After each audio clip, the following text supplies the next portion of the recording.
Imagine the person you share a bed with looks you dead in the eyes and delivers a blow you'll never recover from. Not with fists, with words that cut deeper than any knife.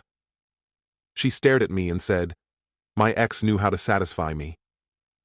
In that moment, everything inside me shattered. You think you know someone, until a single sentence burns your entire world to the ground. What do you do when the love of your life turns into a stranger holding a dagger?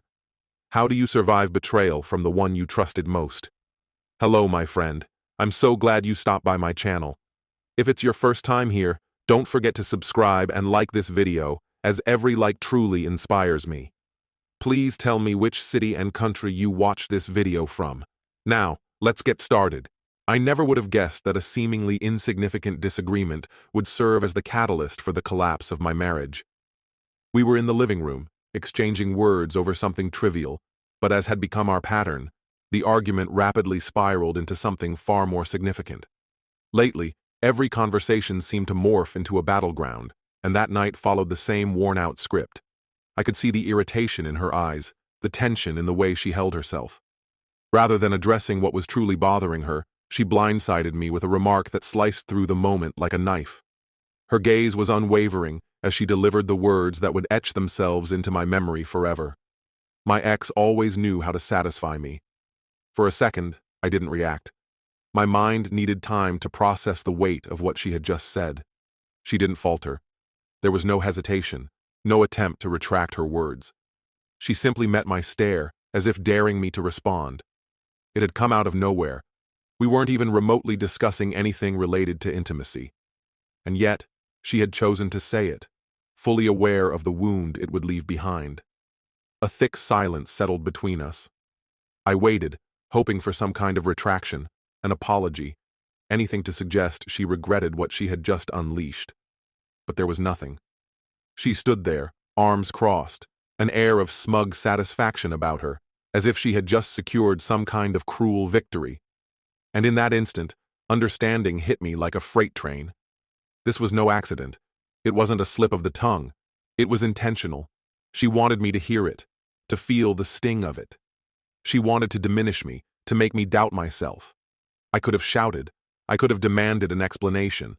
I could have thrown every bit of hurt and anger back at her. But I did none of that. Instead, I leaned into the couch and let out a low chuckle, not because I found any humor in the situation, but because of the sheer absurdity of it all. She raised an eyebrow. "What's so funny?" I shook my head. "Nothing. I just finally understand." That was the moment I knew there was no coming back from this. Up until then, I had convinced myself that we were just going through a rough patch, that with effort, we could find our way back. But people who still care don't say things designed to cut their partner down. They don't aim to humiliate the person they once promised to cherish. She rolled her eyes and scoffed. "Oh, don't be so dramatic." I didn't argue. It was pointless. I stood up and walked toward the bedroom, not in surrender, but because there was nothing left to say. Behind me, I heard her let out a derisive laugh, probably expecting me to turn around, to challenge her, to fight for something that was already irreparably broken. But I didn't.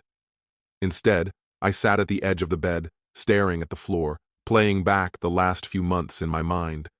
The endless fights, the widening gap between us, the way she treated me more like an inconvenient presence than a partner. And now, this.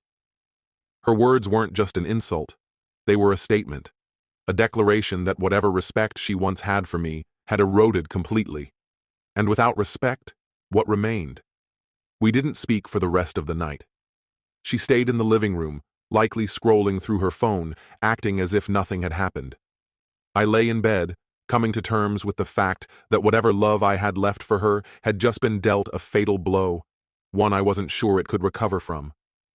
By morning, I no longer held on to the illusion that she might apologize, and sure enough, she didn't. She moved around the kitchen like any other day, sipping her coffee, eyes glued to her phone. I sat at the table, my cup untouched in front of me. I wanted to ask, did she even grasp the impact of what she had done? Did it matter to her at all? But I already knew the answer. She was fully aware. And the fact that she could carry on so effortlessly only confirmed what I had suspected. Something inside me shifted that day. I stopped trying. Once, I would have been the one to break the silence, to reach for a solution, to fight for what we had. But I had no fight left in me. The desire to fix something that had long since fallen apart had vanished. She noticed. At first, she acted indifferent. If I didn't initiate conversation, she didn't either. If I stopped making small efforts to please her, she pretended not to care. But her actions betrayed her. She wasn't used to this version of me. Meals turned into silent routines. Evenings that were once shared became hours spent in separate spaces, strangers occupying the same home. We barely spoke unless necessary. She stopped asking where I was going. I stopped offering any information. The truth was, our relationship had ended long before either of us had the courage to admit it. One evening, she came home later than usual. In the past, I would have asked where she had been. This time, I said nothing. She walked past me, waiting for the usual interrogation, anticipating some kind of reaction. When I gave her nothing, she let out a short, bitter laugh and shook her head. "Wow, you really don't care anymore, do you?" I glanced up at her and shrugged. I suppose not. That was the moment she realized she had crossed a boundary. From then on, she kept testing, stirring up minor conflicts, trying to elicit a reaction from me. But I had checked out. I no longer felt the need to prove myself to her. If she didn't value me, I wasn't going to waste my breath convincing her otherwise. A few days later, she mentioned divorce for the first time. It wasn't a threat, not an ultimatum meant to push me into begging her to stay. No, it felt like an experiment. She wanted to see if I would crumble under the weight of it. I didn't. I simply nodded. All right. For the first time, I saw something unfamiliar in her eyes. Hesitation. She hadn't expected my indifference. She was prepared for a fight, an argument, some desperate plea. But there was nothing left to say. That was the moment she understood it was over. There was no drawn-out discussion, no raised voices, no dramatic proclamations about where we had gone wrong. Just a quiet, mutual recognition that we were done. A week later, she started packing. I wondered if she would hesitate, if she would reconsider, but she didn't. She moved with certainty, as though this was the moment she had been anticipating. She drifted from room to room, collecting her clothes, her shoes, her personal belongings, without a trace of sadness. If anything, she seemed relieved. "Are you staying here or moving out?" she asked casually, as she folded a sweater into her suitcase. "I'm staying," I replied. She nodded, as if that was exactly what she had expected. Since I had owned the house before our marriage, there wasn't much to discuss. No tearful farewells, no lingering glances. She zipped up her bags, walked to the door, and left without looking back. And just like that, it was over. I stood in the silence, waiting to feel something. Anger, sadness, regret. But all I felt was relief. For the first time in years, I didn't have to walk on eggshells around her moods. No more veiled insults, no more cold stares, no more feeling like I was always falling short. The divorce itself was simple. We had no children, and our finances were mostly separate. She didn't demand much, and I didn't offer more. A few legal formalities, some court appearances, and it was done. She wasted no time moving on. Within a month, word reached me about her new life. Friends mentioned she was going out more, dating again, relishing her newfound freedom. I wasn't surprised. She had always acted as if marriage had been holding her back, as if she had been missing out on something better. Maybe she believed she had finally found it.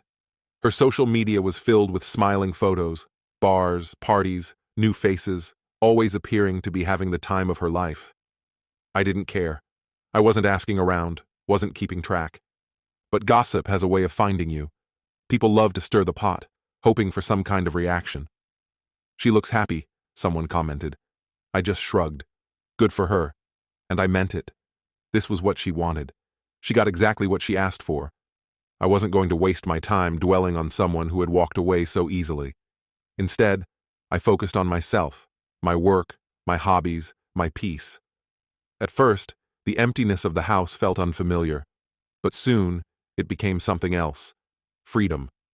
The stress lifted, the tension, the constant conflict, the feeling of never being enough. All of it vanished the moment she did. While she was out chasing whatever she thought she had been missing, I had already moved forward. At first, everything seemed to be going as she had imagined. She was out every night, surrounded by people, filling her feed with pictures of her thrilling new life. On the surface, it looked like she had won some grand prize. But life isn't a highlight reel. Then, the stories started changing. The excitement of being single again didn't last as long as she had hoped. The late nights, the attention, the thrill of doing whatever she pleased. It was fun for a while. But reality set in. The men she met weren't like me. They weren't patient. They weren't committed. They weren't looking for anything real. Some disappeared after a few dates. Others lost interest quickly when they realized she wasn't as young as the rest of the dating scene. And the ones who stuck around? They weren't treating her the way she thought she deserved. For years, she had convinced herself that I was the problem, that she could do better, that she had settled. But now, her perspective was shifting. One of our mutual friends, someone who had remained neutral through it all, mentioned her complaints. She says dating isn't what it used to be. I just nodded. I wasn't surprised. She says men don't treat women the way they used to. That made me chuckle. The truth was, she had taken me for granted.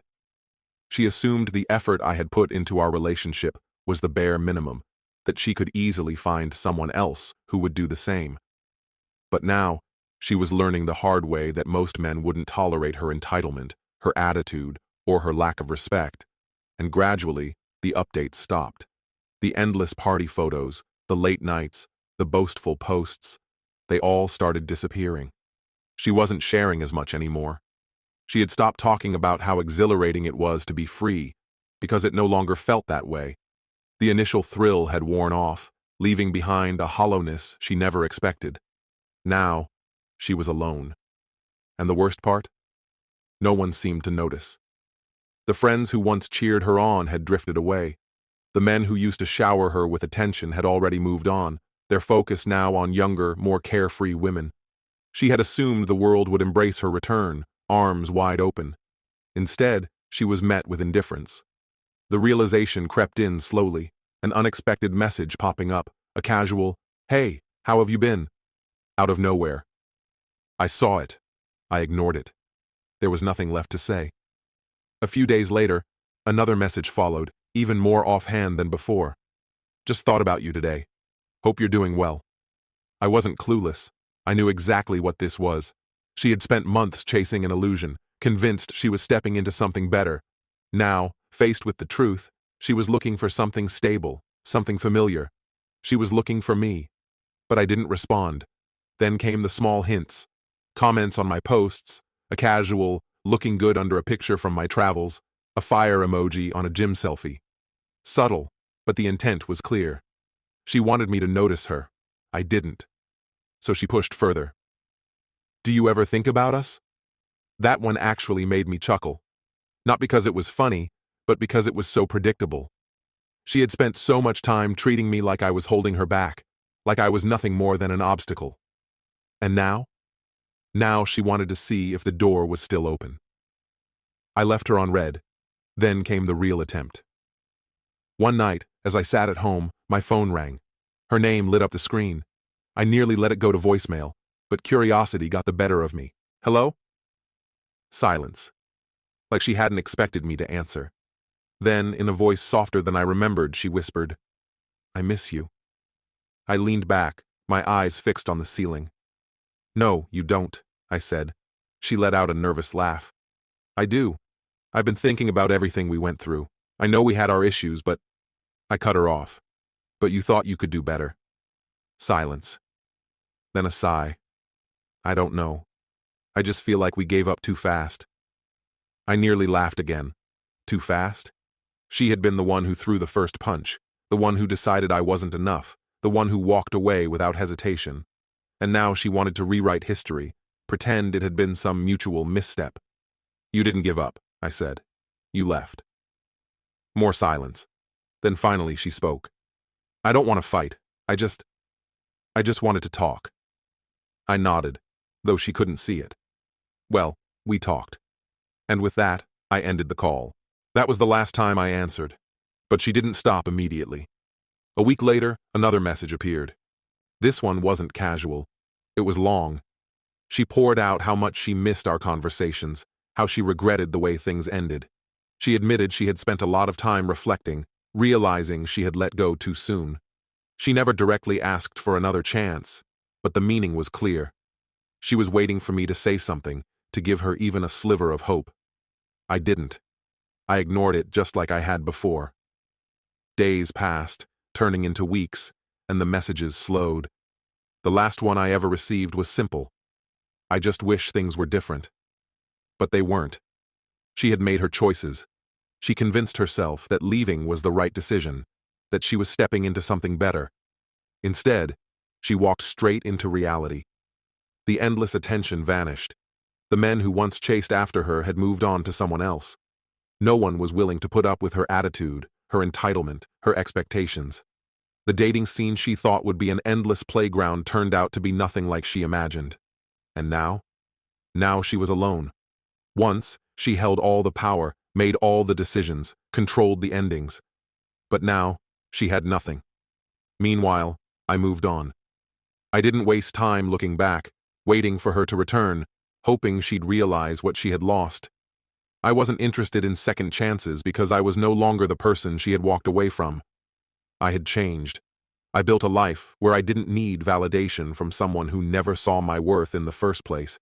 And while she sat there, trapped in the consequences of her own choices, waiting for someone to rescue her from the loneliness she created, I was already too far ahead to care.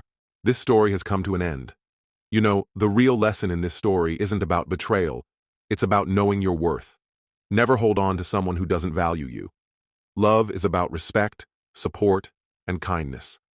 If the person next to you tries to break you down, humiliate you, or prove their power at your expense, that's not love.